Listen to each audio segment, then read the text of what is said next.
گناہ کے لیے، لغزشوں کے لیے. تو جو نبی معصوم ہے گناہوں سے، لغزشوں سے، وہ استغفار کیوں کرتا ہے؟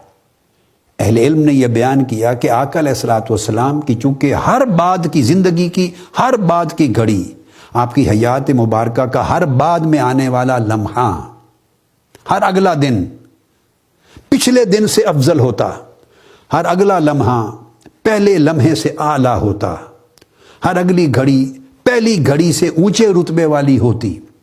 چونکہ لمحہ بلمحہ آپ کا درجہ بلند سے بلند اور ہوتا جا رہا تھا، تو جب آپ بلند رتبے پہ کھڑے ہو کے پیچھے نگاہ ڈالتے تو وہ جو کم رتبہ تھا آپ کے حسب حال اگلے رتبے کے مقابلے میں، اس کو اللہ کے حضور استغفار کے لائق سمجھتے.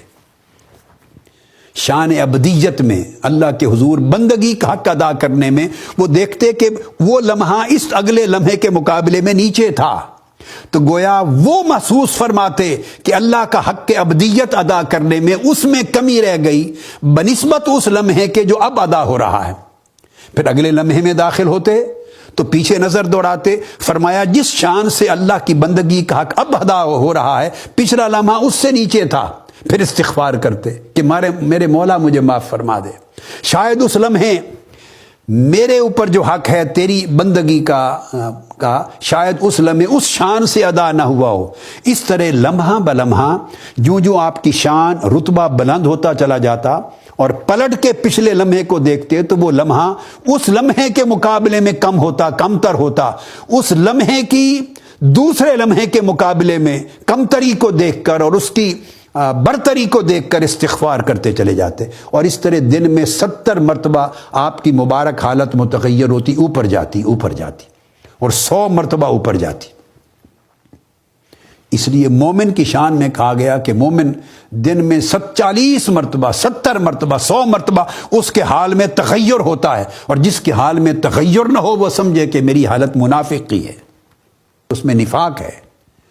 چونکہ اگر ایمان ہے تو اس میں نمو ہوگی، یہ بات بڑی اہم ہے. ایمان ہے تو اس میں ارتقاء ہوگا، اس میں ترقی ہوگی. ایمان کا تقاضا یہ ہے.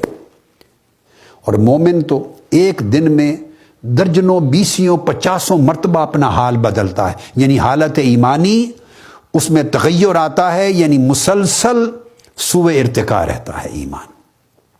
اب یہ جو پوری بات سمجھائی، اب اس کا اطلاق آقا علیہ الصلوۃ والسلام کی ذات اقدس پر اور کسی بھی پیکر نبوت کے حوالے سے کر لیں. تو آقا علیہ الصلوۃ والسلام کہ علم کے پودے کو بڑھانے والا، پرورش کرنے والا، دیکھ بھال کرنے والا مالی اللہ خود ہے. زمین قلب مصطفیٰ ہے، وہ دل جس پر اللہ اپنی وحی اتارتا ہے، جو وحی کو جذب کرنے کی صلاحیت رکھتا ہے، وہ دل جو اللہ کی وحی کو جذب کرتا ہے، وہ دل جو اللہ کا دیدار کرنے کی صلاحیت رکھتا ہے، ما کذب الفؤاد ما رآ، وہ قلب مصطفیٰ ہے.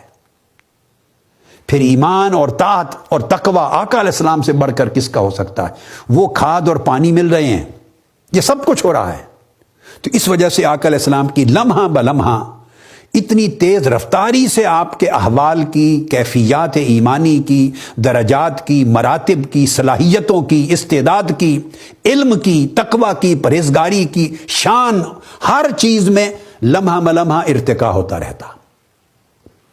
وَلَلْآخِرَةُ خَيْرٌ لَكَ مِنَ الْأُولَىٰ کا انعکاس آپ کے ہر لمحے، ہر حال میں ہوتا، ہر حال میں، ہر جہت میں.